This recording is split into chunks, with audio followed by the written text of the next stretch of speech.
بسم اللہ الرحمن الرحیم۔ آج میں بات کروں گی ہدایت پہ ہونے کے سائن کیا ہوتے ہیں۔ نمبر 1 پہ اگر آپ ہدایت پہ ہیں تو آپ اپنے لیے ہدایت کی دعا کرتے ہیں۔ یاد رکھیے اللہ دعا مانگنے کی توفیق اسی بندے کو دیتا ہے جس کی وہ قبول کرنا چاہتا ہے۔ دوسرا سائن یہ ہے کہ انسان گناہ کرنے کے بعد اکڑتا نہیں ہے بلکہ اللہ کی طرف رجوع کرتا ہے۔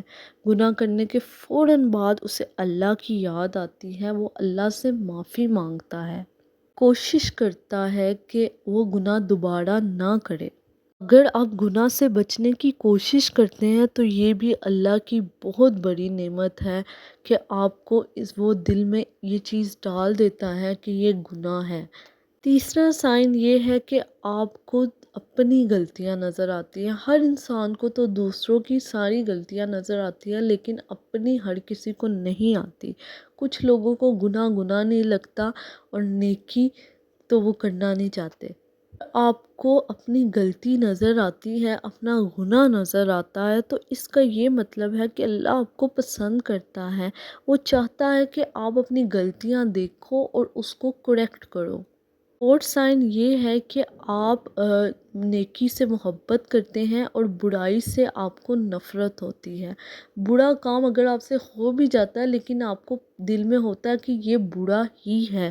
یہاں پہ میں آپ کو ایک حدیث کوٹ کروں گی۔ آپ صلی اللہ علیہ وسلم نے فرمایا، اگر نیکی تمہیں خوش کرتی ہے اور برائی تمہیں اداس کرتی ہے تو تم مومن ہو۔ اس حدیث سے یہ واضح پتہ چلتا ہے اگر آپ نیکی کا کام کرتے ہیں، کوئی ڈونیشن کرتے ہیں یا کوئی بھی نیکی کا کام کرتے ہیں، آپ کے دل میں خوشی محسوس ہوتی ہے، اور جب آپ کوئی برا کام کرتے ہیں، کوئی گناہ کا کام کرتے ہیں، آپ کے دل میں ایک ڈر اللہ کا اور خوف اللہ کا محسوس ہوتا ہے، تو یہ اس حدیث کا مطلب ہے۔ اس کا مطلب آپ ہدایت پہ ہیں۔ 5 یہ کہ اگر آپ ہدایت پہ ہیں تو اگر آپ اللہ کے لیے کوئی کام چھوڑتے ہیں اس کے لیے آپ کو 1 منٹ لگتا ہے، مطلب فوراً آپ فیصلہ کر لیتے ہیں اللہ کے لیے کوئی برا کام چھوڑنے کے لیے، آپ کو سوچنا نہیں پڑتا۔ ٹھیک ہے، یہاں پہ بھی میں آپ کو ایک حدیث کوٹ کروں گی۔ آپ صلی اللہ علیہ وسلم کا وعدہ ہے کہ کوئی انسانوں میں ایسا نہیں ہے جو اللہ کے لیے کوئی حرام کام چھوڑے اور اللہ اسے بہتر سے ریپلیس کر دے۔ اس حدیث سے بھی واضح ہوتا ہے کہ اللہ کے لیے کچھ اگر ہم چھوڑیں گے تو اللہ اس سے بہتر ہمیں دے دے گا۔ ٹھیک ہے، اس چیز کو، گناہ کا کام کو یا کسی برائی کے کام کو چھوڑتے ہوئے سوچنا ہی نہیں چاہیے کہ اللہ نے اس سے بہتر آگے رکھا ہوگا۔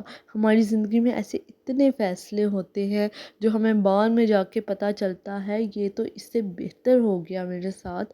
یہ نشانی ہے کہ آپ نے اللہ کے لیے کچھ چھوڑا تھا اور اللہ نے اس کو بہتر سے ریپلیس کیا۔